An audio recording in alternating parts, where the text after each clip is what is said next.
পর্ব ৪ চিরতরে শেষ। হাসপাতালে এক অভিজ্ঞ তান্ত্রিক আনা হল। তিনি এসে বললেন, নার্স শিলার আত্মা মুক্তি পায়নি। ও এখনও প্রতিশোধ নিতে চায়। ওকে শান্ত করতে হবে। একটি বিশেষ বিদায় প্রক্রিয়া শুরু হল।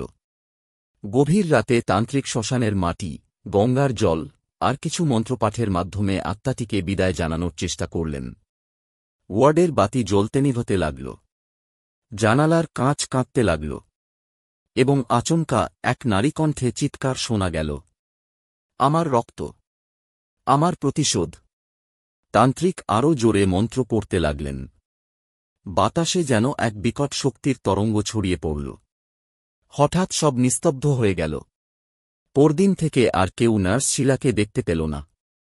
ধীরে ধীরে ওয়ার্ডের অশুভ ছায়া মিলিয়ে গেল। কিন্তু হাসপাতালের করিডোরে মাঝে মাঝেই হালকা পায়ের শব্দ শোনা যায়, যেন কেউ নিঃশব্দে হেঁটে চলেছে। শেষ হলেও সত্যিই কি শেষ হল?